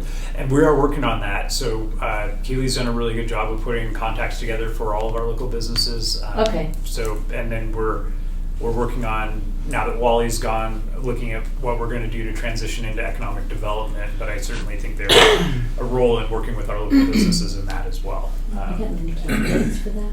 We do. We have a couple interviews coming up, so we're excited for that. So, okay. So I think getting that Google Drive would be key. There's one other thing that I wanted to mention to you all because I want you all to have a role in it. Well, two things. One, you guys mentioned Main Street. I think that's a collaborative group for you all as well. So a joint meeting with them might be a good idea at some point. And then some of you know about this, but we just signed a contract today actually to do a study of our golf course. Oh, So great. really excited for that. So what we're doing is we found some money out of our marijuana budget to hire a consultant to come in and do an assessment of our golf course and offer a much better business model for how it can be operated. Irrigation issues, amenity issues, getting a restaurant up there. We want a full study, pricing models on what tea time should be, memberships, that type of thing. But the council, and I agree with them 200%, really wants it to be a community amenity. And so our contract with the current operators, the Golf Association, ends in September. That's when the lease is up. So we'll do an RFP later in the summer based on the results of this independent study that has a much more robust business model and asks somebody to come in and do that. We couldn't be more happy with what's going on up at Monument Lake and how the operators have come in and just made that a tremendous asset for everyone. And Is that a newish thing? I've been really curious It is. about that. And Yeah. what structure is. So I'd be curious to see that contract as well. Yeah, absolutely. And so if we could get that caliber of operations at the golf course, and no offense to anybody who's currently operating, it's just not, I think, what the community golf course should be. Has anyone contacted Mr. Strong Arm, Frank Azar? I know he used to have a yearly Yeah. thing where he used to bring in semi-pro golfers and like a lot of people to the golf course. Yeah. Like an event. I went one time and I drove the cart for people. Yeah. You know, and it was really cool and a lot of fun. Yeah. It's a cute course. I'm terrible at golf, but Oh, I yeah, mean, it's a no, nice we're course, just- you know. Yeah, and he does an annual scholarship as well. It's a fundraiser for that. So maybe if we talk to him about, because I know he's very Yeah. passionate about that golf course because he grew up Yes. golfing at that golf He course. did. We have a street named after him up there. Mhm. That's a good idea to Reinvigorate maybe that, yeah. because I mean, he brought people down. It was a tourism event based at hotels. Yeah, I'd be curious at least to know why he stopped doing that and see if we can get that presence again. Agreed. Well, and I don't know that he did stop. He did. Oh, he did? Yeah. yeah. I don't know if maybe it was COVID or what, but he Oh, quit doing okay. it. Yeah. You forget about it? Did you forget about COVID for a minute there? Yeah. Yeah. We all like to forget. Yeah. But one of the cool things that I don't think a lot of people know is our golf course was designed by a world famous golf course architect back in the early 1900s. Wow. So I think it goes back to 1912, I want to say. And it's the same golf course designer that did the Broadmoors golf course up in Colorado You're Springs. kidding. Yeah. Wow. Yeah. And it's, at one point, and I think even still, it's touted as one of the best 9 holes in the country. So I'm sure you've all been up there. The views are outstanding. The Raff Brothers The Raff, building. exactly. The architecture, Yeah, we're looking at landmarking that at some point as well, which I think would be really cool. The building itself is in pretty good shape, Yeah. so it just needs the right touch to make it something really spectacular. But seeing weddings up there, events, I think would be really cool again. I'd love to get to a point where we have a driving range, maybe that type of thing. The driving range would be killer. Yeah, wouldn't it be? I mean, I think that would really attract people. Top golf. Or view house. Might I add on the drive, is it possible to get copies of just Yeah. anything like, billboards, advertising, publication, just our contracts and stuff? And I think Yeah. I know it's going to take some work to get there, and I appreciate it's you, Marty, or whoever's doing it, but Yeah. once it's there, the next time board members are coming on and going, it's an easy transfer of knowledge. It and is. Agreed. It's not a lot of work at once, it's just accessible. Oh, absolutely. Right away. So And- we can just I can get an idea of, right now I have no idea what Yeah. billboards are or what publications or anything like that. So that would be great. And it's particularly important for you all because you'll be helping steer the direction on where we go from here. And we can have those conversations about what's working, what's not working, how should we do things differently. One of the big things we'll be looking into is, the RFP actually already went out, so doing a citywide strategic plan. And that's where I really hope we can work on a little bit of branding with that process as well, because there's a lot of things that Trinidad's known for. Jay Chimino wants us to be known as the City of Champions, which I think there's room for that. Some people know us as the sex change capital of the world, which I think there's probably room for that for some people. Some people see us as an outdoor tourist destination. Some people see us as an art scene. Some people see us as historic buildings. So how do we capture all of that into something that can really be That marketable was for my big Trinidad? thing, We yeah. are quirky. Exactly. We are quirky and happy about it. The best I've come up with is there's something for everyone. Yeah. I think that's a good one. We Yeah. were featured in an article in High Times. Wee Town, yes. There you go. Yeah, this was years. Yeah, I remember that. Okay. So any other questions about role and mission and goals at this point? I know we're throwing a lot at you, but I feel like we need to have strategic goals. We need to Yeah. have, what do we want to accomplish? But I feel like all that needs to be done after we've looked at all this I agree with data that. I agree. individually, I and we agree. come back and say, this is what I felt about it, and that's when we have the discussion. well, now's a good right? time to kind of talk about that. So we've tried to do some semblance of a retreat with the previous tourism board, and it didn't work, and there's reasons for that. But I think we have an opportunity with you all to do kind of more of a bigger session sooner than later. But of course, after you get all this information, have a chance to look at it, and then do a goal setting retreat. Yeah. That'd be awesome. Because what I'd like to see you all do is, set a goal annually. Here's your annual goals, and then every year report back to the city council. Here's what we set as our goals. Here's what we accomplished. To me, that's a great way that you guys can, really focus in on what it is you want to accomplish. Yeah, make a plan. I would like all of our stuff to kind of look and smell the same. Yeah. Because I feel like even when you see just different ads all around the city, Yeah. it's all just kind of, you're not really sure what exactly is going on. It Yeah. would be nice if it was very cohesive. Yeah. And we do need some cohesiveness, but in past tourism efforts to advertise and market the city, there's different elements and there's different identities and there's different, like say you are advertising the golf course, okay, in USA Today or something like that. You have to focus your ad on who the reader is. And so you want it to look a certain specific way. If you're doing Hunt and Fish magazine, you want to promote the hunting opportunities and stuff. So you want to appeal to the reader of that. So there's different, and you guys know advertising. You need to appeal to the reader, the person that's looking at it. So having an identical ad in all these different publications would not work. Or in all these different areas where you're doing your social media, it wouldn't work. You have to appeal to your reader, to the people that are looking at it. So having something look alike and the same in that sense of cohesiveness doesn't work for your advertising. But you do have to have an identity and put that out there. Use the same font, though. Like a Let's start there. Yeah. Consistency, right? an Yeah. overall theme. An overall theme. Yeah, Yeah. there's the brand book, Yeah. and there's the content. There you Yeah. go. And so Exactly. that's where the professionals help us put together something that does help encompass everything.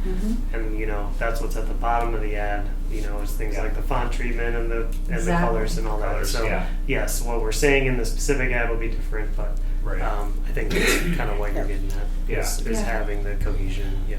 So with that said, we're gonna need to come up with a logo that you guys wanna use that stays along the lines of the original brand, the Trinidad brand. I mocked something up to send out on a mailer, but we can definitely, put together some ideas. I can put some mock-ups together and you guys can choose what you want. Cool. But agreed 1,000,000%. I'd love to see us eventually get to what I would call a style guide, where we have exactly that. These colors can be used for this purpose. This is the city official That's- font. These are, the templates for certain. And we actually have one of those, we just kinda need to revise it. Okay. The visitor guide was based on that. Yeah, So, yeah, we have an actual guide. yeah. So yeah, I think you're right, Lee. I think there just needs to be a lot more consistency in what we're trying to accomplish, and then if we have some kind of a tagline or a statement about Trinidad, that should be consistent across the board too. Correct. Yeah. Okay, good. Okay, well, let's see. We've been here for an hour and a half. Does anybody need a break? We can chug through these next things pretty Just like quick. to get some water. Yeah, go for it. Let's see if we have any bottled water. Oh, this is that. You've got Yeah. some water. Yeah, Okay, that works for me. cool. So I got a water bottle filling station for the Oh, you did? Welcome Center Those are the best. like a week ago, Yeah. and I can't find anybody to install it. Well, that's irritating. I know it is.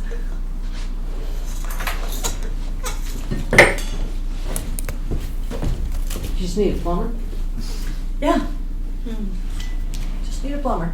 Everyone's really booked. Anytime that you try to find anyone to do any kind of like work in town, even just a handyman to do some stuff. Yeah. If we need someone to do some simple electrical work, everyone's just booked up. Booked. Yeah. Can't find anybody.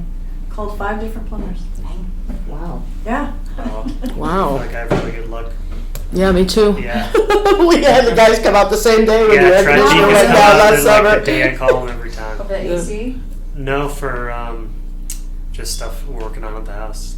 I've called them and be like, yeah, we'll come tomorrow with the crew, and they just knock it out. Wow. Wow, you're so lucky. I guess. Who'd you call? It was Tri-Peak both times. Tri-Peak Hydronics. Yeah, they said they were. It would probably be a month before they got to it. Dang. It's like what? Why? A common refrain, though, for sure. Hey, who's got the Wi-Fi password? Oh, Oh shoot, I never can remember. Do you know what Anissa? Mhm. Okay, good. so it's Capital Simpsons, Is that the S. staff or guest one? the staff one. Capital S Simpsons, capital R Rest, 1 exclamation point. Oh, easy peasy. It's very unique. Great. I know. Thanks. Super secure. Yeah, we changed Yeah. it because it wasn't secure anymore. It used to be Fisher's Peak 1 exclamation point. Well, you did a bang up job on that. So capital Simpsons, capital. Oh wait, this is a public meeting. We shouldn't be saying this, right? This is on. Yeah, That's all good. We'll change it. one and You'll be exclamation bleeped out point, though. when they. Yeah. Oh no. That was- Simpsons Rest, 1 exclamation. Yeah. Speaking of that, okay, so that is another. I don't want to keep you too late, but we also have engaged University of UC Denver, University of Colorado Denver, to do a study and redesign of Simpsons Rest. So we're looking at ways that we can totally beef that up, get rid of the Yeah. graffiti, make it Yeah. a huge amenity for Boulevard Park. Right? That's Boulevard cool. Climbing Park. I love that. There's been thought, I guess, I've council heard member. the rock is too crumbly though. Oh, Carlos said he used to climb on the whole I fire was escape, sure. and I might have found it. Aaron Williamson goes rappelling off of there. So. Really? Yeah. Really? He's really Yeah. tall too, That's isn't what he he? says. So. Zeb? He could step right What's off of that? it. Zeb? He's I so know tall. Zeb climbs a lot. Yeah, I've heard that too. Yeah. So we have a meeting on Thursday, just to let everybody know, to renovate the skate park with some volunteers. And that'll hopefully go through and be another outdoor thing Yeah. that people will enjoy doing in Trinidad. Yeah, And that's a Tony Tony Hawk Hawk designed he did. Mhm. Yeah. skate park. We're talking about bringing him down to, Cool. yes. Hawk designed Our skate park, yeah, and he broke his femur there. He did. Yeah. Wow. Just put a statue. That whole area is there's a lot of opportunity. There's- Lot of opportunity. Disc golf course is Southside great. Park. We just played it the first Disc time golf is Well, a there's couple already weeks ago, new and it was baskets. blast. Yeah, I'm thinking trails in that area too. So they asked for a pump ramp. A pump ramp? Yep. Yeah, but that's just me. and Oh, pump track, yeah. Yeah, pump track, sorry. I Yeah. was gonna text you. He showed me what it's all about. It's just asphalt Because and it's Yeah. been a huge thing. different, Mhm. I'd love Good. Yeah, so Good. you can just flow, yeah. yeah. Anyway, sidetracks. So one last thing before we move on to the open meetings in Cora, I just also wanted to remind everyone, and it's not a concern for me with anyone in this room, but I say this to all boards and commissions. Our job as city representatives is to be as positive as possible and not badmouth the city and represent the city as best we can as members. You can certainly come to me or Marty or Lisa and badmouth whoever you want. I'm all ears. That's half my day. And not But- just the city, but your city staff as well. So Right. Yeah, but I mean, anybody that represents the city. yeah, I just want to kind of keep things positive and Positive. as much as we can, and demonstrate to the public. So, I go to Safeway and people come up to me and want to complain about things. And I always say, make an appointment. They're concerned. And then suddenly you're not there. Yeah, exactly. I He's not know. here right now. Put on a wig and dark glasses. I know. I'm trying to get like that big nose and the mustache glasses. I'm Steve. Yeah. Luger. Exactly. His twin. Yeah, exactly. Esteban de la Noche. So just a quick mention on, we had a boards and commission training that, did any of you come to that? You were there, Lee. Okay, yeah, you were there. And it was much more robust, but for you all, I don't have a lot of concerns, but just wanted to first talk about the Open Meetings Act. So when Lee sent her email, and thank you for saying this, if you get an email where board members are on there, never reply all to that, because that's essentially creating a meeting by email. We call it a rolling quorum. So the Open Meetings Act is specifically clear that any conversation or discussion that happens among 2 or more board members has to be done in an open meeting that's available to the public. So 2 of you can get together if you form like a small independent committee, yeah. But let's say Amanda, you and Lee get together to focus on something. If one of you were to call Jason and say, hey, we just talked about this and this is what we're thinking, what do you think? That now constitutes what's called a rolling quorum. Yeah, so same rules that apply to city council apply to our boards and commissions. So one of the things that comes up is if you're all at an event together, is that okay? Absolutely. Just don't talk about any city business with each other. Now the likelihood of someone in the public, although it could happen here in Trinidad, saying, wait, that's 3 members of the Lodging Tax Advisory Committee, and they're talking about city business outside of a public meeting, they could file a complaint to the Attorney General's office for an open meetings violation. So what I always recommend, if there's something you all want to go out to the board as an entirety, send it to Marty, and she can send it out as a staff member to the board, and then that way we're not getting you in trouble with any kind of open meetings violations on that end. But if Marty emails us all, then we reply all, then that's a meeting. Yes. Yeah. So really, so it's the reply you all can just email everybody. Yeah. I So can technically, disseminate reply all. information to everybody, just don't reply all to Yeah. it. Okay. You can all reply individually. Yeah. So just CC everyone, don't put everyone on the top line. Right. Right, Yeah. okay. And make sure if you're replying, you're only replying to one person. Not everybody. So like your email was fine, but if someone had responded to that email and said, here's my thoughts on this, and this, with all of you copied, then that would have been A meeting, an open meeting violation. Yeah. Okay. And then same thing with CORA. So CORA is the Colorado Open Records Act, and so what that is any emails that you all send in your official capacity are subject to open records. So anybody can come into our clerk's office, fill out a request to see those emails. So if someone wanted to see all the emails between Joe and Steve, they could come in and request that. But one of the things that comes up, so obviously you guys are using your personal email or some semblance of a personal email for this. Does that mean all of your emails are now subject to open records? No. It would only be the ones that specifically pertain to city business. But same thing with text messages, social media, postings, all of those things that are written communication fall under that bucket.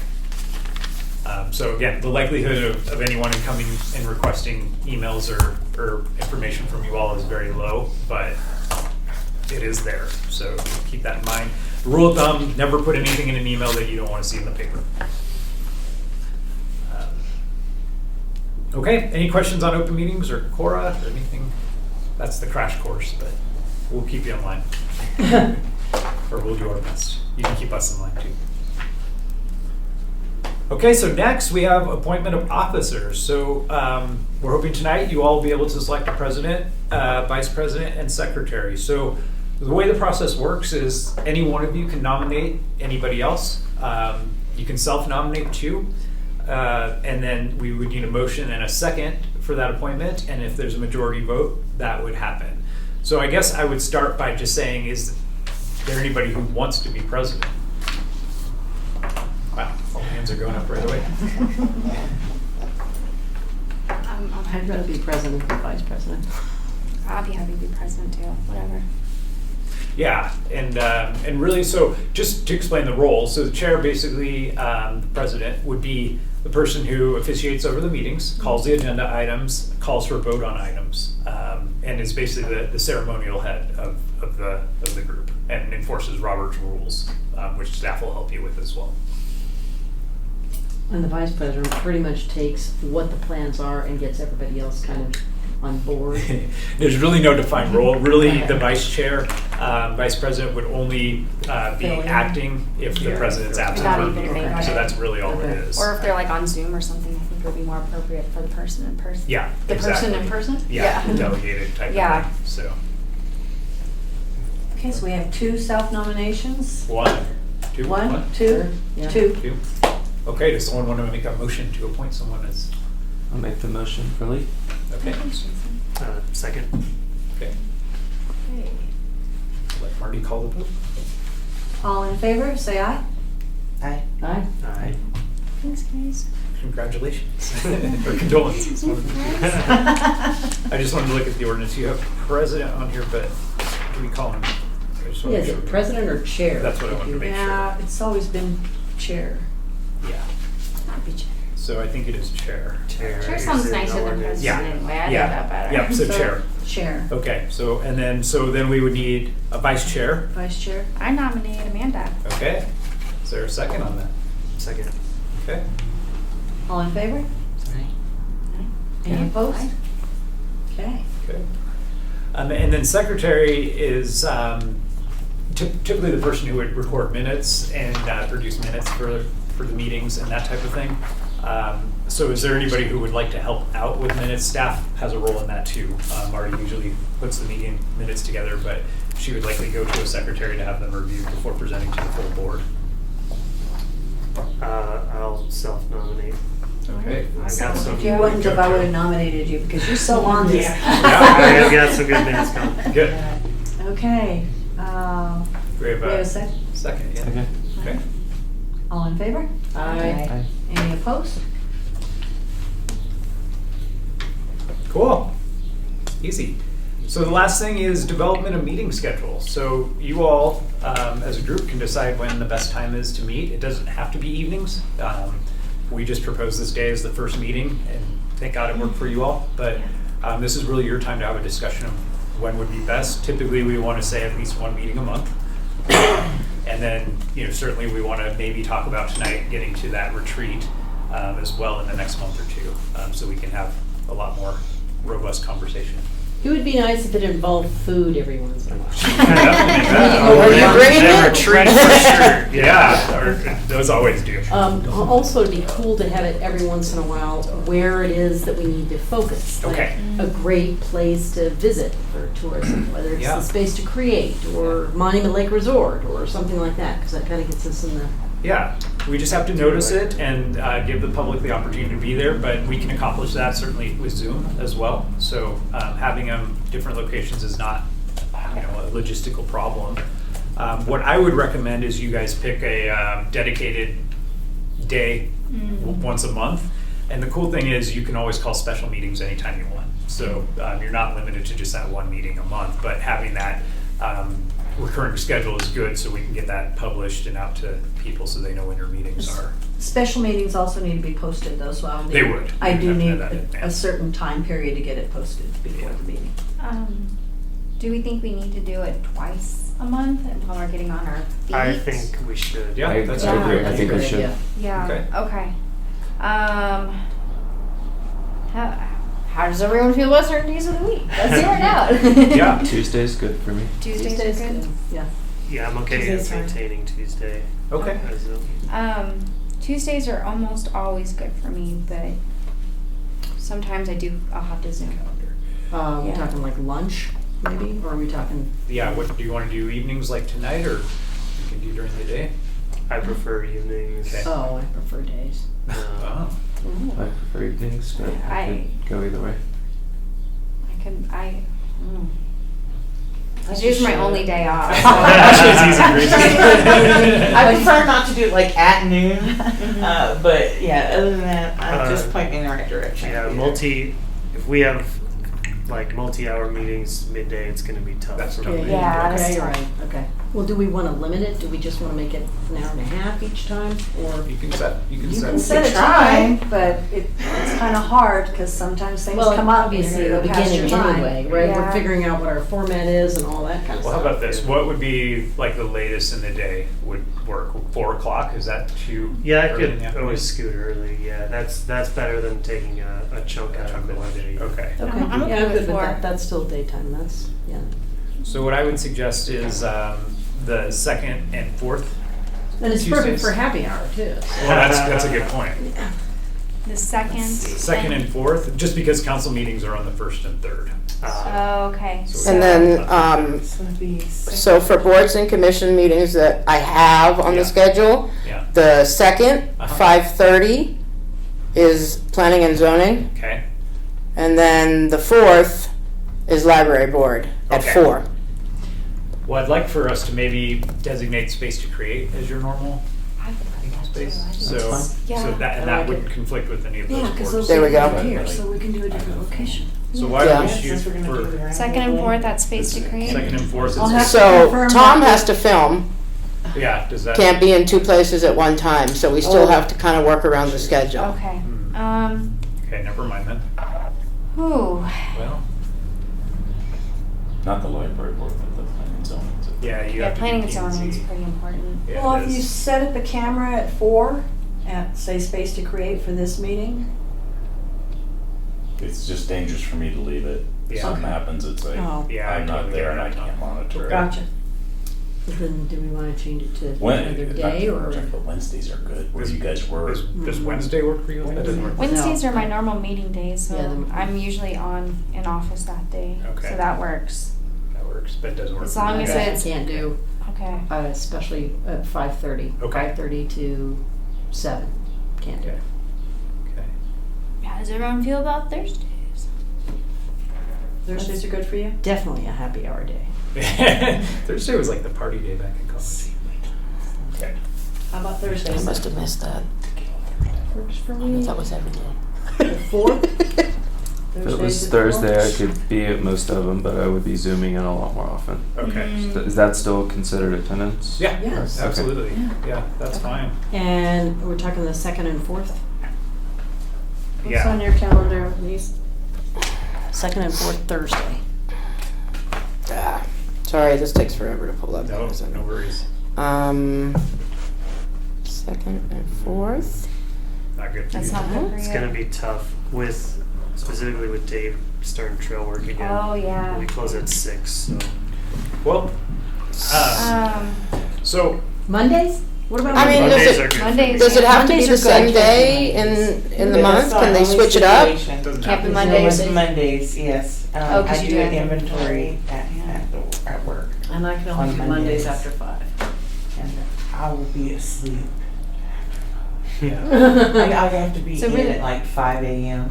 So we going back to So Tuesday? Tuesdays are good days for us. It's just it's difficult for Tom because he can't be in 2 places at once. What What was if the instead of the timing? 2nd and 4th, it's the For 1st Tuesday? and 3rd? Yeah. What was the Second timing is of City the Council. 5:30. 4 p.m. Okay, that's a, Well, City Council takes the calendar on the 1st Tuesday, the 2nd Monday, the 3rd Tuesday, and the 4th Monday. Okay.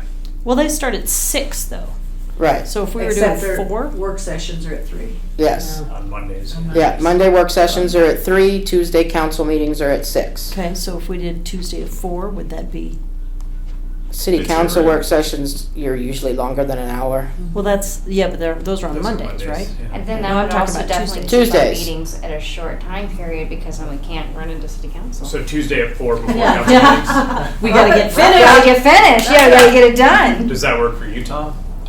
Tuesday at 4? Yeah, so we were Cause, just. yeah, because planning and zoning is at 6, as long as you guys don't have a 2.5-hour meeting. I would hate that. Yeah. On Yeah, I would, Tuesday. yeah, that sounds horrible. That's The- what I First think. and 3rd. It's the 2nd Tuesday planning and Right, zoning? so they're talking about the 1st and the 3rd, doing 4 p.m., 2 hours before the council meeting at 6.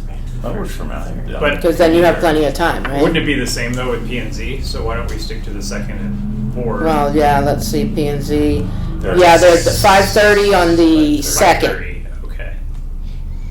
So So, Still be enough time. 45:30, If right? a 4 o'clock meeting, yeah. Force them to have efficient meetings. Hour and a half. yeah. Yeah. I like efficient meetings. I like Okay. efficient meetings. Let's stick to that You're then, gonna be second and charging the fourth. then. efficiency. Second and fourth at 4 p.m. Second and fourth at 4 p.m. We'll Second just and make fourth that work. at 4 p.m. Yeah, in here.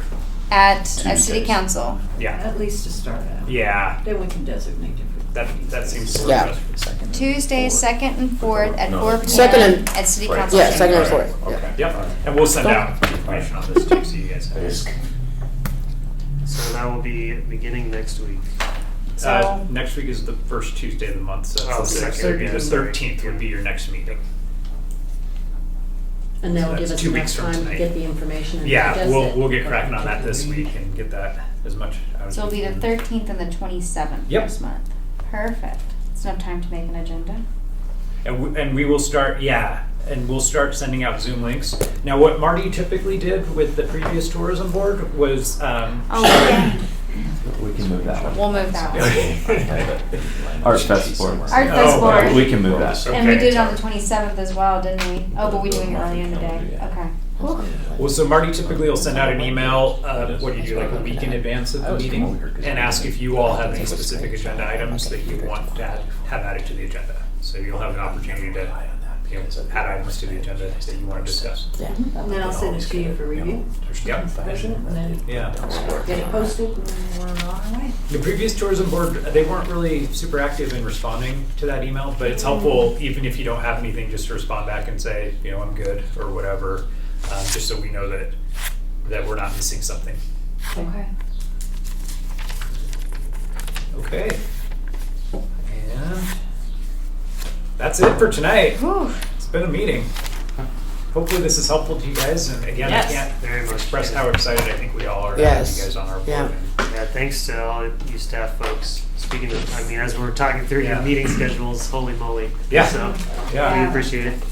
Yeah, absolutely. So with that, Madam Chair, if you would like to adjourn the meeting.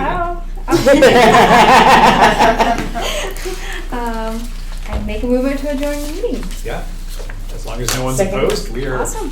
adjourned. Sure, let's do it. All right, thank So you is all. that how we refer to you now? Madam Madam Chair.